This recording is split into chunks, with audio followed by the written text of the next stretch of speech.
Good morning. How are we doing today? So, it did not get as cold last night as the night before. So I don't think it's frozen hard enough for us to do any tillage.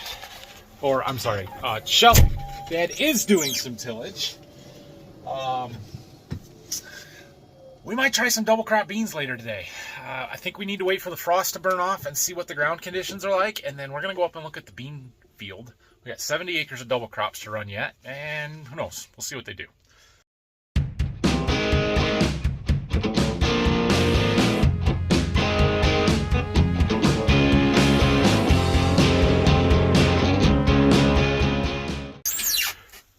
I am in the grain cart tractor because I'm going to get some data off of our scale system. Phil wants to fill out some crop reporting stuff for our insurance purposes and needs crop records. And with the combine yield monitor not being super accurate as we were getting stuff calibrated, I'm going to use the grain cart scales and we're going to compare it to that. Having good data is very important. And while we have relatively good data, if it's not 100%, then it's really hard to make it all make sense and work and stuff. But having the cart scales, as long as it all gets recorded right, is super helpful because I can post calibrate what the combine said. And when we were having issues there with the yield monitor, the combine was way wrong. So anyway, I worked on that stuff a little bit. I did the soybeans for a Berkey ground, so that one I've gotten calibrated and I'm pretty confident it's fairly accurate. I'll have to sit down and work on the corn stuff later. I'll show you that sometime. I don't know if I'll get to it today or not, but the scale system on our cart is garbage and I don't like it at all. It's just not good. And it's too hard to use. It's too slow. It boots up too slow. We lose data because of it. Occasionally a load just disappears and it's not user friendly. So I might look into a different system. I don't know. Anyway, enough of that. I'm going to go up and see if we can find Dad. We'll see how the chiseling's going, see if he wants me to run that, see what it looks like.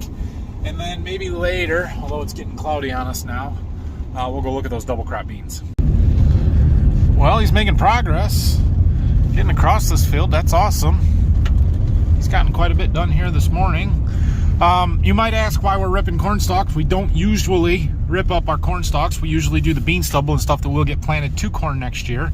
This field here is an exception and a special scenario though, because it was tiled last summer, and this is the field that you can feel every single tile line from a year ago in it as you bounce across the field. And so we rip it to try and level it and make it a more pleasurable experience farming it next year. So we gotta wait for him to get up here.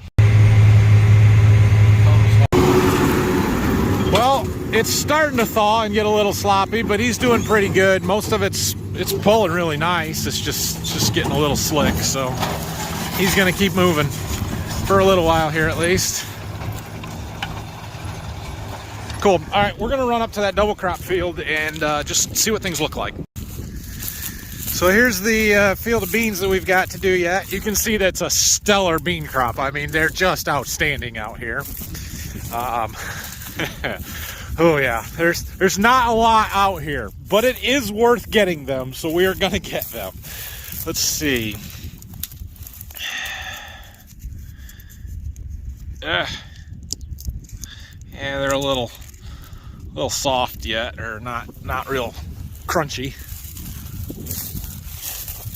Honestly, I couldn't care less if the beans are wet, but the pods do have to crack open enough that we can combine them.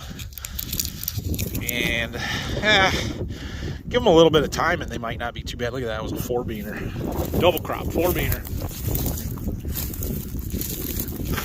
I would guess they're 17, 18%. You can see here there's no beans. There was a windrow here. We planted between the windrows on this. They are better in the back than they are up here, but they're pretty thin. The ground still got some frost on it. You can see right there, it's still frozen, but pretty firm. I actually think we could get across this without too much trouble. So maybe after lunch we'll come up here and try and run some beans. There are about 70 acres to combine, but most of it, the beans are 30 out of every 40 feet. So there's only about 75% of that has actual beans growing on it. The problem is we've got a 40-foot head, and so we're going to have to combine the whole 70 acres basically anyway. But there's only maybe 50, 55 acres worth of beans. We'll see. Even if they're 15 bushel, it's worth it. All right, well, Brock is here.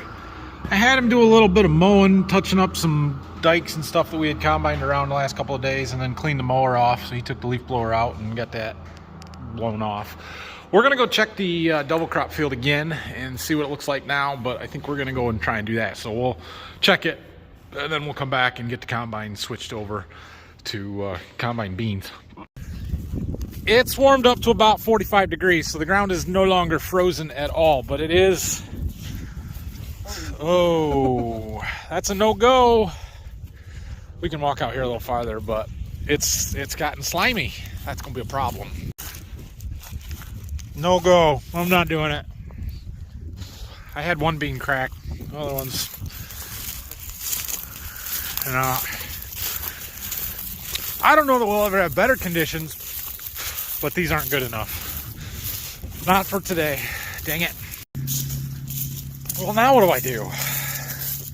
Dad quit chiseling because it got too greasy for him, so I kind of wondered if it wouldn't be up here. We'll slide all over the place. We can't do this. I hear, according to my dad, he's got some long-range forecast that he was looking at that 2 to 3 weeks out from now, it's supposed to get like real cold, like in the low teens, 11, 12, something like that. So maybe then it'll freeze up hard enough we can do whatever we want to do. So since it's too wet to be in the field, Brock and I are down here working in my garage. Trying to mark out the location for the lights on the ceiling. We're gonna have a whole lot of lights in here, 15 of them. And so we marked out a spot here. Ignore this half cut circle, don't worry about that right now, but see that spot? See these lines? Check it out, I got a laser to help me lay them out. It's working pretty good. We got to do the next one, so I'll show it to you. Okay, yeah. Okay, so we've got this fancy little laser thing. It's really for hanging pictures on walls, but it works for hanging lights on ceilings too. So I had marked out on that end of the ceiling and on that end of the ceiling where the marks are, and then I need to mark the one in the center. I want them to be in a straight line, so we could use chalk and chalk line it, but chalk doesn't use lasers, and lasers are cool, so we're using lasers. So I put that up there so that the line is right where it needs to be. And then I've got the mark there, and Brock kind of holds his drywall square up there so that I can see it. And we make the line right on there. And then right here is the line we made this way. So I'm taking this block of wood, lining it up right on the edge there, and drawing my line. Like so, which makes that the center of my lights. And I might be off by 1/8 of an inch, or God forbid, 1/4 of an inch in somewhere, but it's close enough. So then we're going to drill some holes, and my lights are 8-inch, so the hole size can be anywhere from 7.5 to 8 3/4 or something like that. So we got lots of room to play, but we're gonna draw a circle there, cut a hole. That one's a little close to that rafter, but I think it'll work. And yeah, we'll have lights. Look, I was wearing my safety glasses. So I figured out how to cut these holes, and it's pretty sweet. So Brock's gonna record for me while I teach you.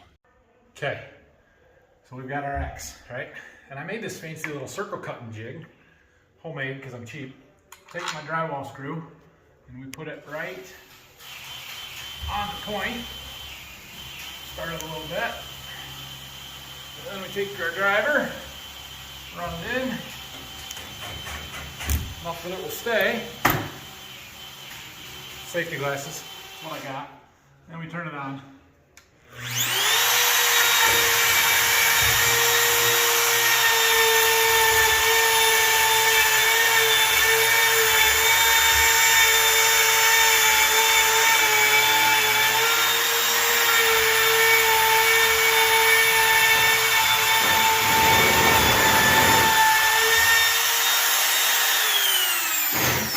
Voila! perfectly cut hole. It's a little dusty. So now that I have all of my perfect holes in the ceiling for the lights, I am starting to install some lights. So Brock's got one for me there, and we're pulling the wires out, trimming them so that they're roughly the same length, and then I'm gonna cut some of the insulation, or the insulation off of them, strip them back, and then we'll get our light. So these are our LED can lights, junction box built in. We've put a box connector on there, so I'll slip the wires in there and get it clamped down, then we can make our connections. All right, so we stuck our wires through there. I clamped it down. Black goes to black, white goes to white, bare copper goes to green, and there's 2 sets in there because we're one coming from the last light over there, and then the next one goes over to the next hole, and they kind of link all up together there. So then we stuff them in there, and Brock's got our cover plate. We put that on there, screw it down. Okay, so then we kind of bend the wires so they're about right, and it's got these fancy clips that are super strong, and we bend them up and stick it up in the hole. Like so, and get it positioned where we want it. We may have to go up on top and pull on the wires, but yeah, there. Ta-da! And now I've got a whole row done, plus one random one in the middle that just happened to get put up there. So we're a third of the way done. I'm tired of staying on a ladder though, so I think we're gonna be done. We're gonna test them, Brock? Okay. Do you know how to do that? The black one goes in the small slot.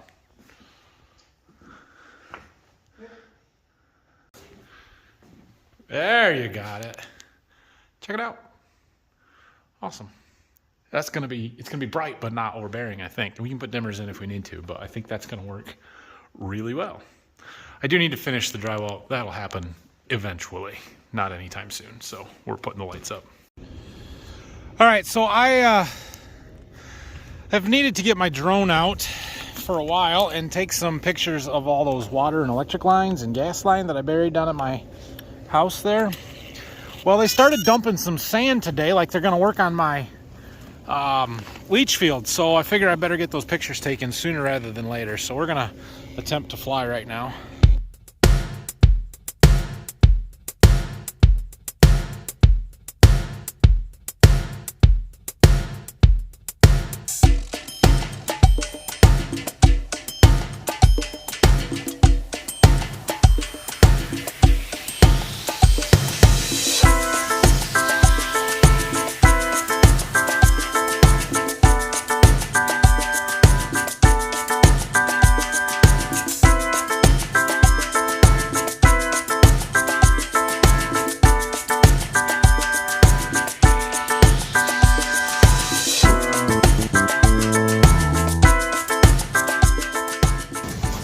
All right, I got what I needed there in the pictures.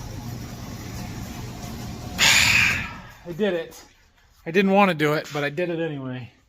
I dug out some of our Christmas decorations for my wife. Apparently, she wants to put them up tomorrow. I think she should wait till Friday. Oh well. Dad got some more digging done. I think he's about done, actually. Maybe a little of that sod there, but getting the chunks of concrete and the big stuff out of here today. I got lots of questions on this yesterday about why we don't keep the floor heights level. Well, because we can't. It would be really nice to have them level and be able to drive across there and stuff, but the end wall of the existing structure is not the normal trusses, it's the end wall, and it's not heavy enough to support the roof load of the next section over without putting a post in the middle of that doorway. So we are going to put a post in there, which is going to cut the doorway in half. It'll still be there. We're going to leave the doors in place for dust control. But by the time you get out to somewhere in here where this corner is going to be, about right where I'm standing, there's probably a solid 3 foot or more of elevation change or more. And the amount of fill that we would have to put in here would be very, very cost prohibitive. I mean, you're talking like 2 to 2.5 feet of stone and fill out here. Plus, our driveway, we'd have to have a huge ramp coming up into the driveway there. So it's not practical to do that. And and so we're going to put a step in there. The idea is to keep them separate anyway. The roof lines and everything will match up from the outside, but inside we're going to have concrete floor. We're going to have it sealed off so that when we're done washing equipment or something, a tractor, a planter, or whatever, we can stash it in there. It stays clean. It doesn't get dust. It's this addition is going to be very machinery storage and just park stuff. It's not a working barn as much stuff in and out all the time like we use that one for. So having them separate is not a bad thing. Plus it'll give us a little bit of a loading dock. I know it's not probably the right height, but if we ever needed something like that, might come in handy. So the timeline on that is still a ways off though. They're supposed to manufacture the barn. It's the same as our other building in my seed warehouse there. It's a K building, steel trusses, wood purlins. They're supposed to manufacture it sometime in December. We thought maybe they'd want to do the concrete and dirt work here before it got too cold. I don't know if that's going to happen, but it'll probably be January, February before they actually get to putting it up. So it's going to be a while. All right, everybody. Well, it was kind of a disappointing day that we didn't get to go to the field, but it was just too slimy, greasy today. So, well, tomorrow is Thanksgiving. Happy Thanksgiving to all of you that are probably watching it tomorrow, which means today is Thanksgiving. And yeah, happy Thanksgiving. I am probably going to spend a little time working in my garage, but not doing anything much other than that. As for Friday and the rest of the weekend, I don't know yet. It is supposed to get super cold again Friday night, like down to 24, 25 degrees. So maybe Saturday morning we could do a little bit of work, do a little corn until it gets thawed out again. Might be able to get some tillage and stuff moving. So we'll see. I'll check in with you guys later in the week probably. Maybe we'll do a live stream this weekend sometime. I don't know. We got a lot of family coming in and stuff too. So it might be Monday before you see me again. Who knows? But thanks for watching. I appreciate it. Have a great holiday weekend, and don't spend all your money on Friday. Hit that like and subscribe buttons for me. We had a good run. We're down to we need 800 or 900 more subscribers to get to 20,000 by the end of the year. Help me out. Hit that subscribe button. Thanks, everybody. We'll see you later. Oh, yeah. Go Bucks.